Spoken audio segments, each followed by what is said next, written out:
네, 여러분 반갑습니다. 장용화입니다.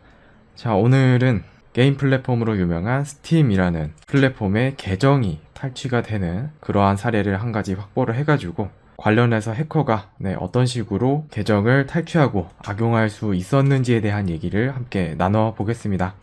자, 혹시라도 지금이라도 이제 메일을 확인을 하셨을 때 이러한 메일을 받아보신 경험이 있으셨다면 지금 이 영상을 끝까지 보시고 보안 설정을 강화하실 필요가 있겠습니다. 자, 요게 어떤 메일이냐면은 원래는 이런 식으로 영어로 이메일이 올 겁니다. 새로운 컴퓨터에서 이제 접근이 있었다라고 확인차 메일을 이렇게 받으실 수도 있고, 아니면은 로그인을 하려고 하는데 그때 필요한 이제 토큰 문자열이 있습니다. 그러한 문자열이 담겨져 있는 이러한 메일을 받으실 수도 있습니다. 자, 그런데 이런 식으로 한자나 아니면은 기타 외국어 등으로 이메일이 날라온다면, 혹은 스팀에 로그인 하지도 않았는데 이러한 이메일을 주기적으로 받고 계시다면 해킹을 의심할 필요가 있겠습니다. 자, 왜냐면은 다음 이미지를 보시게 되면 이게 해당 메일을 열었을 때의 사진인데 다 똑같은 경우일 수는 없고, 한 가지 예시인데요.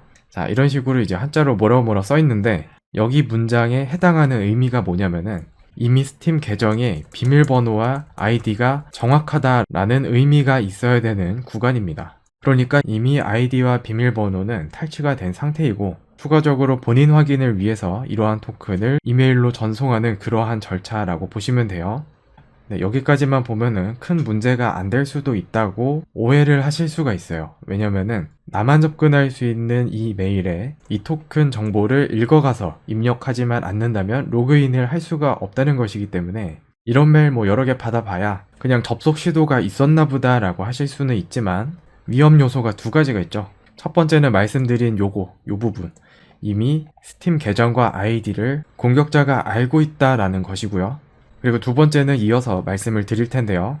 자, 뭐냐면은, 자, 요거는 한 가지 예시로 네이버 메일의 경우에요. 자, 네이버 메일에서는, 자, 여기 톱니바퀴, 여기 설정 부분에 들어가시게 되면 팝3와 아이맵 설정이라는 데가 있어요.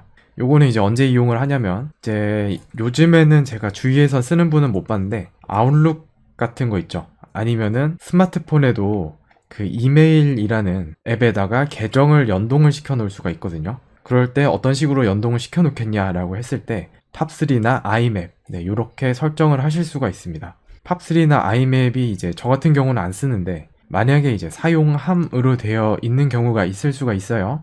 그러면은 네이버 사이트에 접속을 해가지고 지금 함께 보고 있는 이 메일 화면에 굳이 들어오지 않더라도 원격지에서 메일 내용을 열람할 수가 있습니다.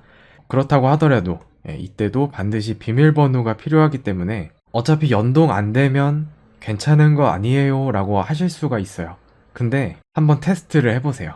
뭐냐면은 아이맵 방식으로 계정 등록이 실패했다라는 메일을 만약에 받게 되신다면, 지금까지 본인도 모르는 사이에 이제 개인정보가 유출되고 있었다라고 생각을 하실 수가 있습니다. 그렇다는 것은 네이버 계정도 털렸고, 두 번째는 이제 스팀 계정도 털렸다, 이렇게 볼 수가 있는데, 자, 요거를 어떻게 두 가지가 다 함께 털릴 수 있을까? 그거와 관련해서 가능한 시나리오를 이렇게 6개 정도를 제가 정리를 해봤는데요. 요 정도는 준수하셔서 안전하게 사용을 하시는 편을 추천을 드립니다. 첫 번째는 이제 악성 코드 감염을 통해서 정보가 탈취되는 경우가 있을 수 있어요. 악성 코드 종류도 이제 다양하지만 그 중에서 이제 키로거를 이용을 해서 타이핑하는 그 문자열 하나하나를 어딘가에 저장을 해두었다가 서버로 전송을 한다든지 이럴 수가 있겠죠. 크게 보면은 이제 두 가지 방식이 있습니다. 소프트웨어 방식이 있고 하드웨어 방식이 있는데, 요거는 이제 키보드와 본체 사이에 그 케이블 있잖아요. 그 케이블 사이에 키로거 전용 그 하드웨어를 설치를 하면은 키보드로 입력된 정보가 본체에 도달하기 전에 그 키로거 하드웨어에 저장을 해두고 나중에 언젠가 방문해서 그 하드웨어를 회수해가는 그런 방식을 사용을 할 수도 있습니다. 기술적으로 여전히 유효하기 때문에 개인적으로 이제 공공 장소에 설치된 PC나 이런 것들을 활용을 하실 때 조심하셔야겠습니다.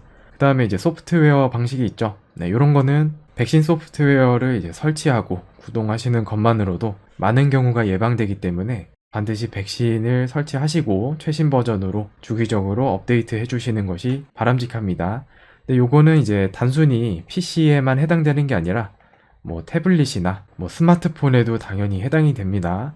예약 검사 같은 거 한 번씩 걸어 두셔가지고 취침 시간에 한 번씩 돌아가도록 그렇게 설정을 해주시면 도움이 될 수 있습니다. 그 다음에 이제 두 번째가 이제 피싱 사이트로 유도하는 경우죠. 거기로 들어갔을 때 어떤 하드웨어의 권한을 요구를 할 수도 있겠지만 많은 경우에는 중요한 정보를 입력을 유도하는 경우가 있습니다. 그리고 세 번째는 이제 오래되거나 쉬운 비밀번호를 사용하는 경우인데 이로 인해 이제 유추되는 경우가 있을 수 있죠. 그리고 네 번째는 이제 같은 아이디나 비밀번호를 여러 사이트에서 돌려 사용하는 경우가 있어요. 자, 요거는 약간 주의하셔야 되는 게 왜 그러냐면은 이제 6번과도 연관이 있는데, 자, 만약에 그럴 수가 있거든요. 서버에 저장된 이제 개인정보가 해킹을 당하는 경우가 있을 수 있어요. 물론 해킹을 당하면은 해킹을 당했다고 공지를 하고 피해가 있다면 피해 절차를 진행을 하고 그렇게 해야 되는 게 맞는데, 아태 지역의 경우, 그러니까 요거는 좀 범위가 넓긴 넓어요. 아시아 태평양 해가지고 이제 아태거든요.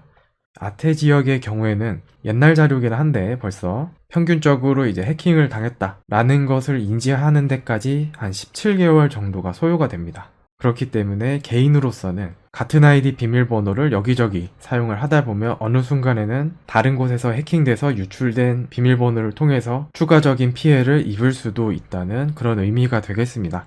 자, 물론 비밀번호 같은 경우에는 이제 기본적으로 암호화해서 저장되는 것이 룰이기 때문에 사용자가 입력한 비밀번호가 정확히 뭐였더라 라고 알기는 어려울 겁니다. 그런데 그 암호화된 비밀번호마저도 유효할 수 있다.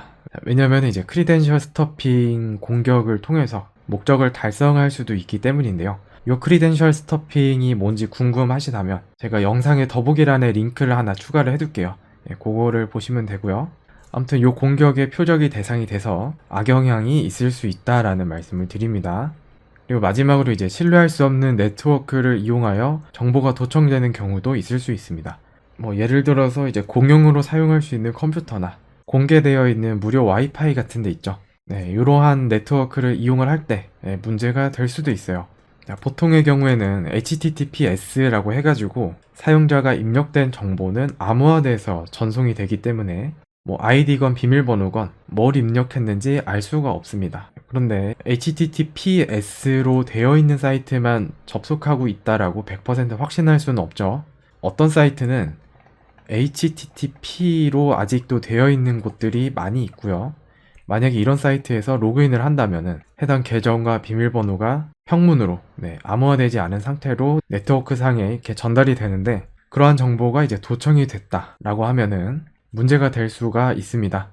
해당 HTTP 사이트의 계정만 도청이 된다면은 그나마 다행일 수 있는데, 같은 아이디나 비밀번호를 이제 여러 사이트에서 돌려 사용하거나 아니면은 약간 걱정되는 경우가, 스팀은 잘 모르겠어요. 제가 직접 조사는 안 해봤는데 클라이언트 프로그램 있잖아요.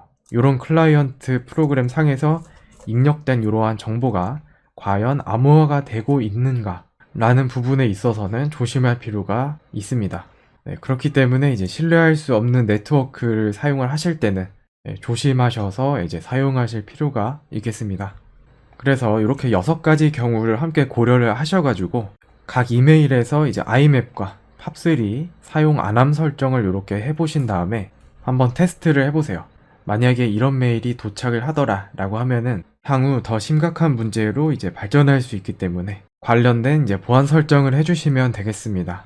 일단은 비밀번호를 바꾸는 게 이제 첫 번째 기본이고요. 두 번째는 이제 접속하려는 구역을 한정하는 것도 도움이 될 수 있습니다. 네이버 같은 경우에는 이제 해외에서 접속하는 것을 이제 막을 수도 있게 되어 있어서 조금 더 안전하게 사용하실 수가 있습니다. 준비한 거는 여기까지입니다. 잘 참고하셔서 안전하게 사용하셨으면 좋겠습니다. 감사합니다.